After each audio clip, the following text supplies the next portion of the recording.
Good afternoon, everyone. I'm Samantha Peck. I'm the Director of Communications and Education with Family Councils Ontario, and I am pleased to introduce this afternoon's webinar, Unpacking the Silver Lining of Conflict Within Family Councils. It's going to be presented by Tiffany Fearon, our Client Services Coordinator at Family Councils Ontario. Thank you so much, Samantha, for that great introduction. Good afternoon, everyone. Thank you for signing on for today's webinar, appropriately titled Unpacking the Silver Lining of Conflict Within Family Councils. Whether you're joining us from your workspace or a cozy couch with a warm cup of coffee, I'm excited to share with you all some great strategies for navigating through conflict. In my current role at Family Councils Ontario, I've had the opportunity to interact with many family council members and long-term care home staff and discuss various matters related to today's topic. With my background in alternative dispute resolution and your training in alternative dispute resolution and our training collaboration with St. Stephen's Community House, I thought it was appropriate to present some tools and techniques for flipping conflict on its head.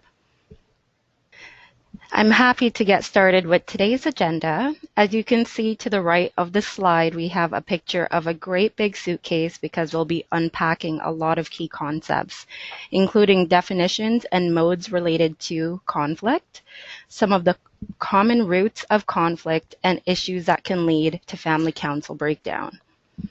After reviewing some of the underlying reasons conflict exists, we will discuss the 4 A's of dissecting conflict. Finally, we'll get into what I would like to call the dessert of this presentation, because I will be defining the term silver lining and discussing tips and strategies for how family councils and long-term care home staff can silverline various conflicts with the C.L.A.I.M model.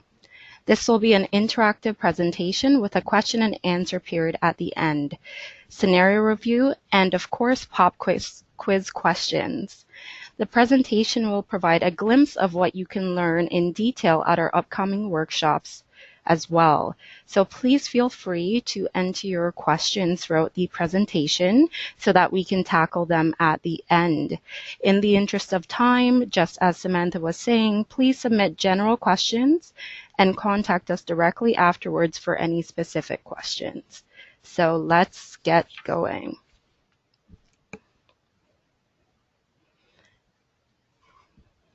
So now we are going to start off with our very first question. We're going to be asking all of you, what is conflict? So we have some options that you can choose from.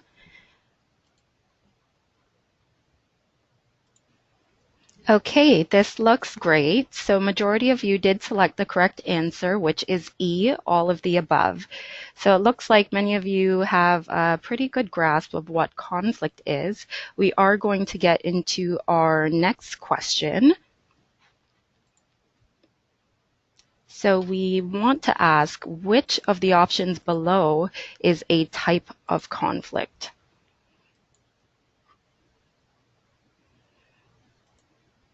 All right, thank you so much for participating in those 2 questions. It looks like majority also selected the correct answer, which is E, all of the above. So let's define conflict. As you can see, there are many definitions for the word conflict.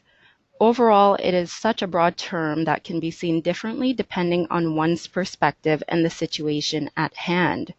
For instance, the first bullet point definition says to come into collision or disagreement, be contradictory, at variance, or in opposition, clash, to fight, contend, or do battle. So this can be interpreted from many different scopes. For example, the account of one's eyewitness statement may be seen as a conflict because it differs from the account of another. We can also see things as a conflict because it hinders us from fulfilling something we desire to do, such as not being able to go to a concert because of another commitment. So this relates to one of the questions that we did in our pop quiz. It talked about the modes of conflict. So there are various modes of conflict to consider when unpacking the actual term and how it affects us. I decided to stick with the three most talked about modes. So the first one is man versus self. In this mode, there is an internal conflict, which may involve making a hard decision, experiencing mixed emotions, or holding on to feelings from past situations.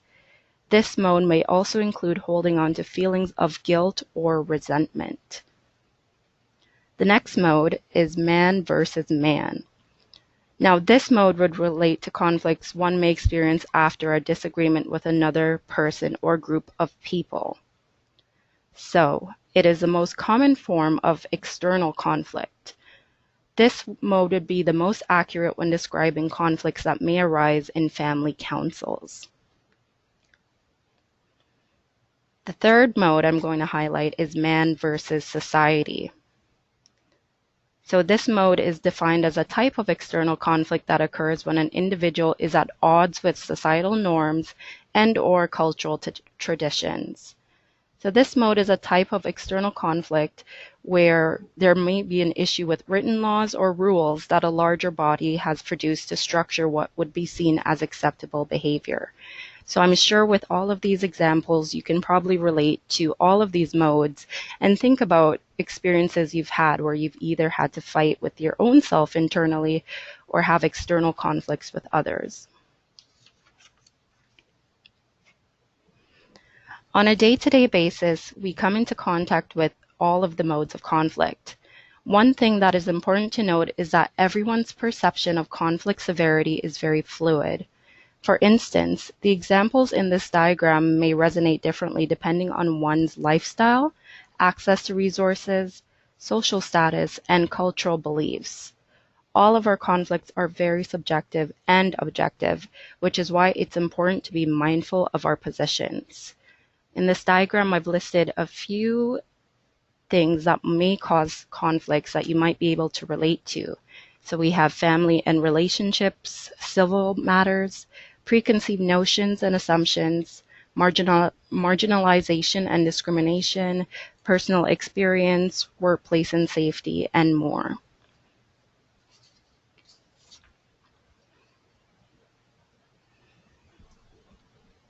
I stated earlier that in my role as Client Services Coordinator, I've had the opportunity to speak to many individuals hoping to get some suggestions on how they can address certain issues within their own respective family councils. Some of the topics printed on this cloud visual here may be ones you can already relate to depending on what's going on with your family council. Some of the examples listed may be a lot more difficult to tackle because they contain the man versus man mode of conflict, where one or more individuals feel their positions aren't being understood, heard, or valued.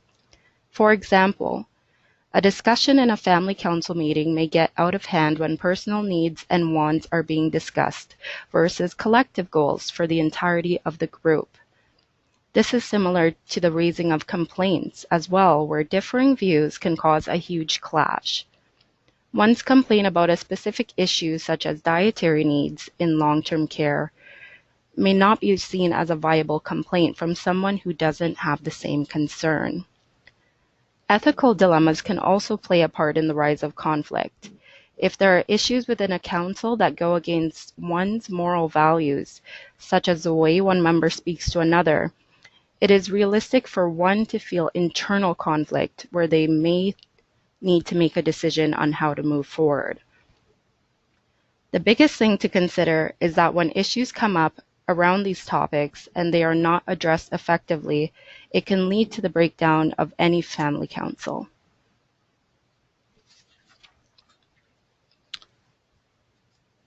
Some of the themes that are prevalent include power imbalances, misunderstanding of family council functions and powers, lack of communication skills, lack of structure or strategy to combat conflicts, ethics and integrity consideration, mindfulness and perception, and the impact it has on family council relations, defining autonomy and self-determination, and goals not being met. Some of the themes may be relatable. Our own personal thoughts on how things should be done can make us less open to the ideas others may have. Overall, it's important to remember that a highly functioning and effective family council takes work.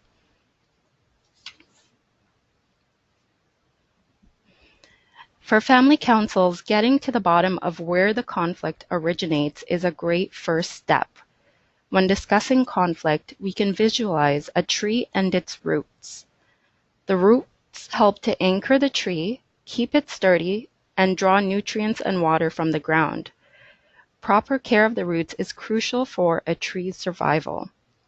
Now let's imagine every family council as a tree within a long-term care home, and its members as the roots. For a family council to thrive, it's imperative for members to work collectively, communicate, and provide peer support. It is expected that members will have their share of differences, but mishandled disagreements can have a great impact on the interpersonal roots of a family council. It is integral to have a grasp on the elements listed in this picture, such as fostering healthy external relationships, encouraging peer support, and working collectively on goals. Once these items are tackled, a family council has a better chance of surviving many conflicts.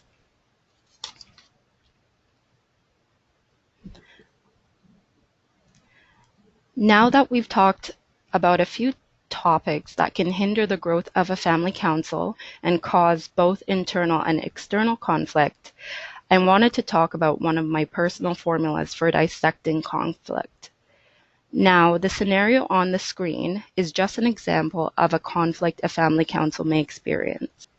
So in our scenario, a member of the family council at your home has a habit of derailing meetings. At almost every meeting, she discusses her personal feelings about the staff, the daily menu, and lack of resident activities. Other members don't feel comfortable confronting her. You decide to bring it up at the next meeting, but it creates a huge argument. So there is a lot to take in from this example. It's apparent that there are many moving parts which contributed to the conflict on a whole. So with my personal formula, I'm hoping all of you will have the chance to dissect it as well. So, as I said, this is the 4A formula, so I hope this will be easy to remember. So the first A in the formula is analyze. We can ask ourselves some of these questions. Who is involved in the conflict? How do I feel? What is my position? What is the other party's position? Can I make any concessions? What is the best or worst case scenario? So these are all things that we can think about before jumping in head first. The next A in the formula is acknowledge. After we've had the opportunity to reflect on our personal positions and what our best and worst case scenarios are, we can move into a frame of mind that involves more understanding. We can all ask ourselves these questions. Why is my position important to me? Why is their position important to them? Have I actively listened to the parties involved? Can I empathize with their feelings? Have I validated them? Have I dismissed their feelings? And can I reframe their perspectives and put myself in their shoes? When we are faced with conflict, it's hard to see the other person's side because we are passionate about our own. When we become entrenched in our own goals, we may dismiss the feelings of others, even indirectly. When we listen only to react, we miss the opportunity to validate and acknowledge other people's points of view. If we do take the time to acknowledge the circumstances by asking ourselves these questions, there's a possibility of finding common ground or at least empathizing with someone else's position. So the last two A's in the formula stands for act accordingly. Now that we've analyzed and acknowledged a situation, it is now time to move forward. How we convey ourselves has a great influence on the escalation or de-escalation of any situation. The tone, volume, and language we use can impact how we're received by others. Communicating our feelings and emotions is very important because the other party may not understand where we're coming from. This can lead to an open dialogue and the possibility of coming up with a resolution or compromise. These are a few suggestions to keep in mind when you are ready to act after a situation has taken place. Is it possible to speak calmly and respectfully? Being upfront with feelings and perceptions may lead us to have a bigger discussion. We can try clearing the air, discussing possible resolutions or compromises that meets everyone's needs, and at times knowing when to walk away. Acting accordingly doesn't always mean there's going to be a solution. Using the 4 A's doesn't mean there's always going to be a solution. Sometimes, to ensure that a conflict doesn't escalate more, you have to be prepared to agree to disagree if it appears no solution is possible. So we're going to take a look at the scenario again. Now that we've discussed the basics for the 4A formula, we're going to circle back to our scenario. We can now explore some ideas for how the formula may work in practice.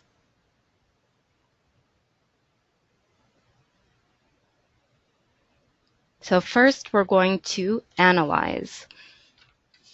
In the scenario I just put on the screen, we can now dissect it. The people involved are yourself and other members of the family council. You may feel frustrated, upset, and pessimistic. You don't want the family council to become a negative space. You think the disruptive family council member may cause a rift in the overall dynamic. The other disruptive member may be upset about things going on in the home and wants to vent. Now we can move on to acknowledging. You can acknowledge that you want the family council meeting to be a positive forum for peer support and improving the life of the residents. The disruptive family council member may need a place to vent about issues they're passionate about. You may have embarrassed the other member by confronting them in front of everyone instead of pulling them aside to speak privately. You can relate to some of the issues the disruptive member has highlighted. Let's move on to acting accordingly. Now that we've analyzed and acknowledged the scenario, you may try to speak to the member again in a private setting. You can try to explain to the other member why having the family council means a lot to you and your perspective on the current structure. You can gauge if the other member is receptive to your views by their tone of voice, body language, and demeanor. You can validate their feelings by reframing. Sometimes asking questions is a great way to reframe someone's feelings. For example, saying something like, "I heard what you said, just to make sure, is this ... and then you can insert by their question or their feelings and reframe it. Making sure that we understand others is very important before assuming that we know their position. You can also make a suggestion to add a roundtable discussion to the next meeting's agenda. One of the major things I've heard from family councils is that they feel like they don't have a place to speak, at least a comfortable space, because they don't want to be judged or look like the person creating issues. if we do open the discussion and have the opportunity or create the opportunity for people to discuss more, they might be willing to express themselves in a positive and healthy way. Now that we've gone through the conflict in the scenario bit by bit, we now have a better understanding of the underlying root issues. Personally, this formula has assisted me in numerous situations. Although situations can happen very quickly and we may feel there's not enough time to go through all these steps, it is a great reflective tool to use to analyze even after things have already happened. This way we can take preventative measures to ensure that we don't end up in similar situations. There are a few takeaways you can think about with this formula. All conflicts are different. The more time we give ourselves to reflect on the moving parts in a conflict, the better chance we have of resolving it and preventing it from occurring again. Empathy goes a long way. And finally, not all conflicts can be resolved. Furthermore, the 4A formula will involve trial and error. With the willingness to apply these skills, you'll be on your way to organizing your thoughts and separating individuals from the actual problem. So now we're going to move into another pop quiz. So we're asking, what is a silver lining? So we have A, the ability to ignore everything that is negative. B, a romantic comedy starring Bradley Cooper and Jennifer Lawrence. C, emphasizing the hopeful side of a situation that might seem gloomy on the surface. And D, pretending things will be all right in a tough situation. Okay, perfect. It looks like majority of you chose the correct answer, which is C, emphasizing the hopeful side of a situation that might seem gloomy on the surface.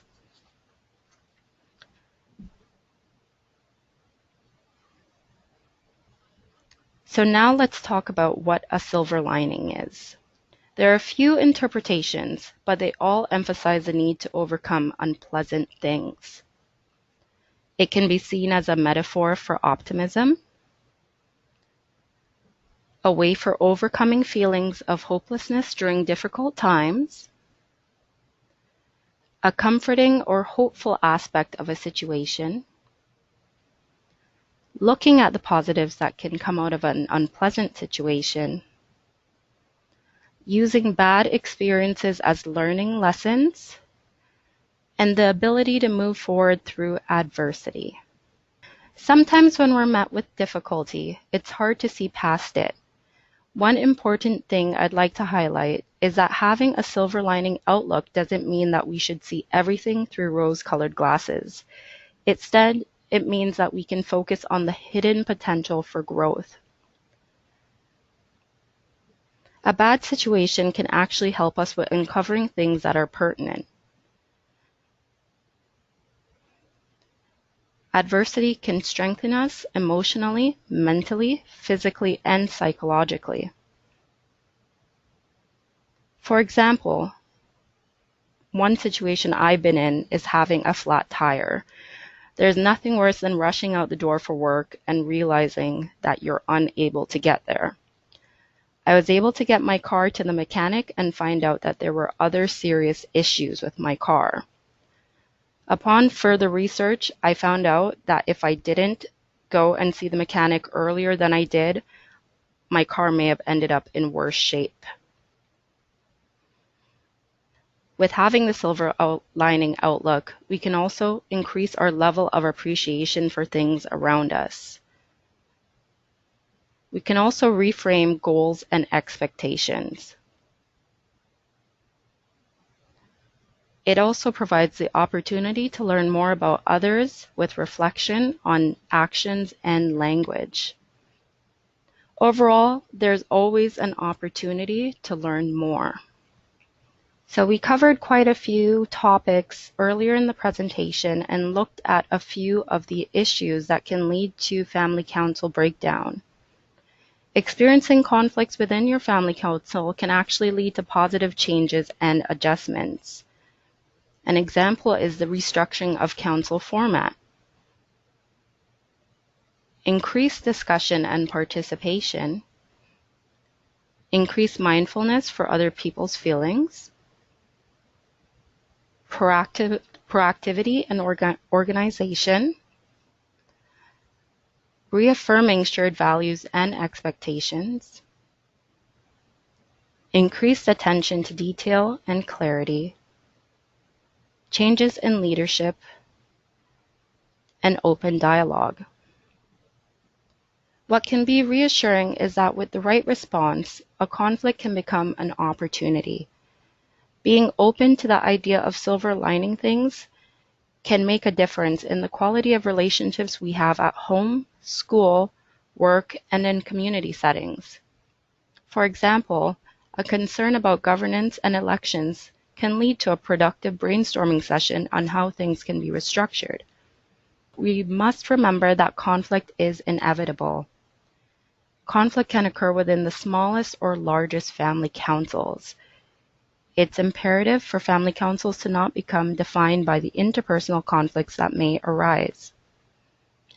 So now I want to talk about a special acronym that I think will be very helpful, not only when you're at your family council meetings, but in everyday life and interactions. So we have a visual to the right where we have two individuals arguing about what number they see on the ground. They both appear to be very angry and upset about each other having different views on what the number actually is. So one thing we have to be sure is that we do not let our conflicts define who we are. When we learn how to take control of the unsavory situations that may occur, it's easier to grow through what we can go through. By using the acronym C.L.A.I.M, C.L.A.I.M, we can see the abilities to silver line things in everyday experience, and it can encourage us to maneuver through interpersonal conflicts. So I'm going to go through the meaning of the C.L.A.I.M model and what it stands for. Now, there are other C.L.A.I.M models used in the conflict resolution world for de-escalating and responding to an escalated person. I thought it was appropriate to use the acronym in a different way so that we can claim our conflicts that we have within long-term care and family councils. My method of C.L.A.I.M encompasses a silver lining outlook. Sometimes the key is to center ourselves and change the way our minds react. So first, the C stands for collect yourself. Take a deep breath before reacting immediately.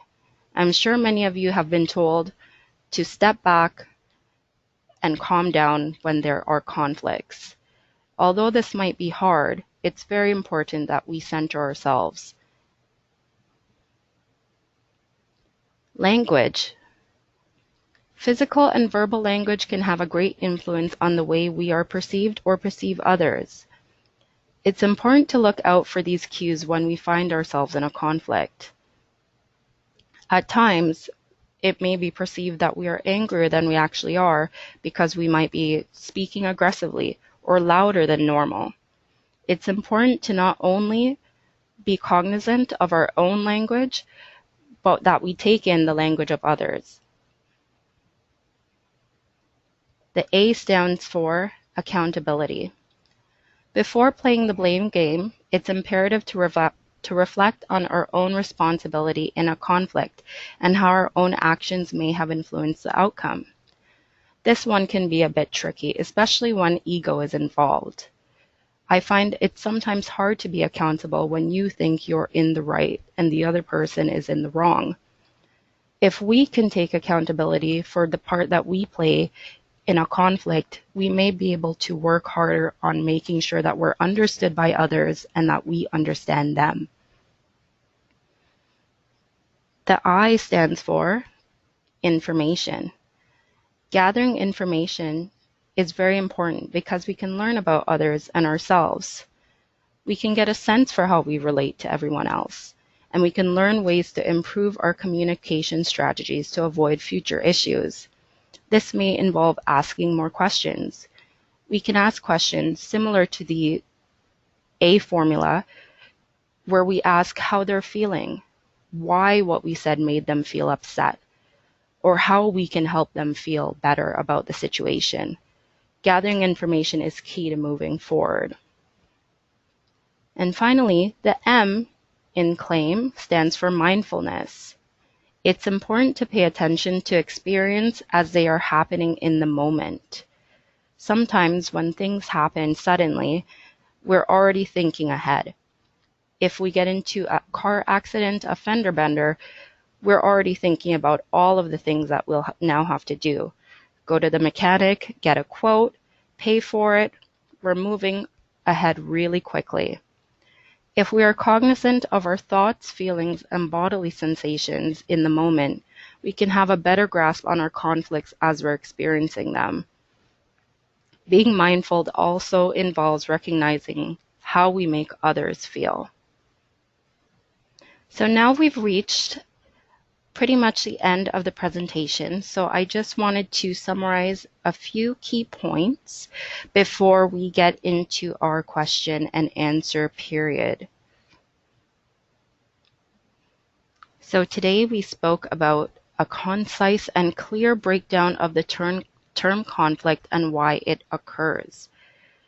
Introduction of steps to dissect a conflict with the 4A formula: analyze, acknowledge, act accordingly. There was a discussion of techniques to address common family council issues, the importance of self-reflection when addressing conflict, and how to take control with C.L.A.I.M. I hope you are all able to grasp these ideas and consider using them in the future. Just to test our listening skills, I do have a few more pop quiz questions on the material that we covered.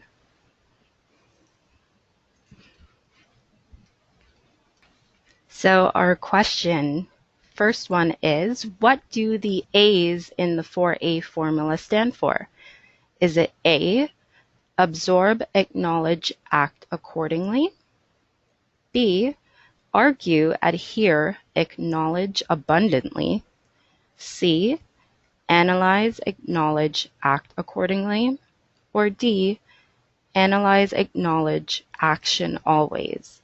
So we'll give you all a moment to lock in your answers. Okay, looks good. It looks like majority of you did get the correct answer, which is C, analyze, acknowledge, act accordingly.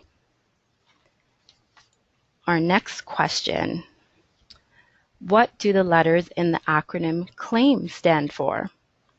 So we have A, clues, listen, alertness, information, mindfulness. B, collect yourself, language, accountability, information, mindfulness. C, collect data, language, aim, information, mindfulness. Or D, concern, listen, articulate, intimidate, meditate. So please take your time and lock in your answers for this question. So the correct answer is B, collect yourself, language, accountability, information, and mindfulness. So great job to those that made that selection. And our final quiz question. So I'm hoping I see the correct answer selected for this one because it's very important for navigating through conflict. So the question is, what is mindfulness? The process of bringing one's attention to experiences occurring in the present moment. B, awareness of our thoughts, feelings, bodily sensations, and surrounding environment. C, reflecting on our own roles in any given situation. Or D, all of the above. Okay, perfect. We got the right answer, which is D, all of the above. So as you can see, being mindful takes a lot of work, but it will be very useful when you do run into any conflict going forward. Okay, so I will read one of our first questions. Are staff required to answer questions at the family council meetings? I feel like it causes more conflict and fighting. So that question, the answer to that, it really does depend on the questions that they are asking. If it is questions that pertain to what family council should know about, and it's expected that they are going to get the information on these things. It really does depend on the type of questions that are being asked. As well, the invitation to family council meetings is very important. So if there is a relationship that has already been built where you have a staff liaison that attends meetings, perhaps they can be the one to ask those sensitive questions and talk to family council members in a proactive way. So if there is a specific question related to this one that was asked, you can definitely send me an email and I'll be happy to answer privately and let you know if it's a question that could or should be asked at a family council meeting.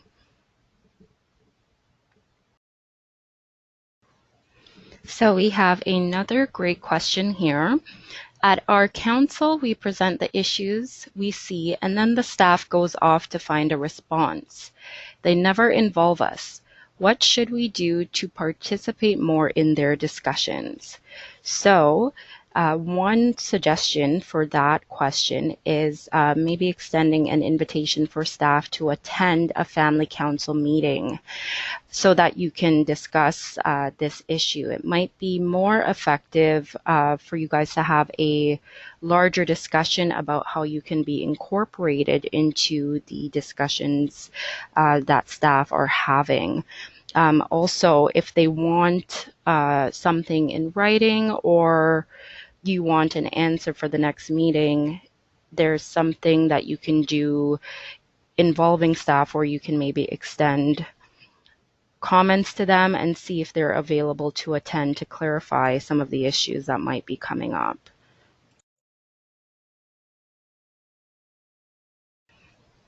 So we have another question here, or comment here. At our meeting, we usually let the president submit the question to the staff member instead of questioning the staff member in person on the spot. We then get an answer at our next meeting. That is a great method for getting some questions across. I do agree it is very effective to have a spokesperson for the family council be the one to really relay any issues or concerns and have that person be the contact point. So I do think that's a great method. It really does depend on the family council and their structure. If it's something where they have more of an informal structure, perhaps they might have different people taking care of relaying questions to staff. But I do think that is definitely a great suggestion of how things can be handled.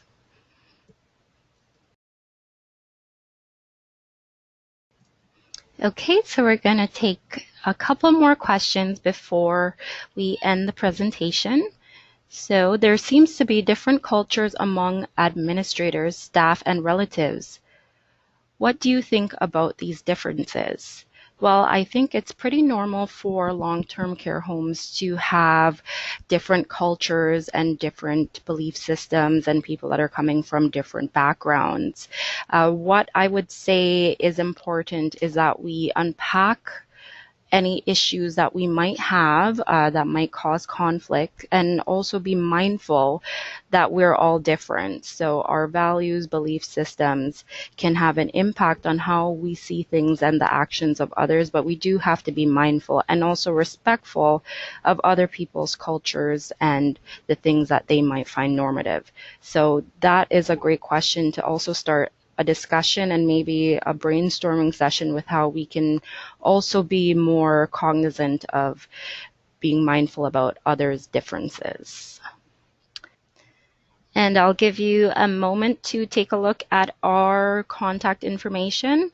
So our phone number and toll-free number are listed here, as well as our social media platforms. So please be sure to follow, and you will get updates on our upcoming events and news that should be important for family councils and long-term care home staff to know. And we have the contact information for our staff, and listed below at the bottom is my name and email address. So if you do have any questions pertaining to this presentation or the upcoming conflict resolution workshops, please be sure to send me an email.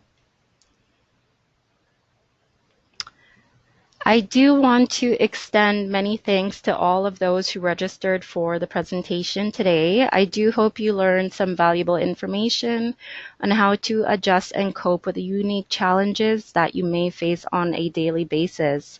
For all the Family Council members and staff that took the time to listen to my presentation, you're already on the right path to forging stronger conflict resolution skills. So I wanted to leave you all with a quick quote that is very near and dear to me. It's by Leonard Cohen. There's a crack in everything. That's how the light gets in. So let's be mindful of the struggles that lead us to our strengths. I hope you have a great afternoon. Stay warm. Thank you so much.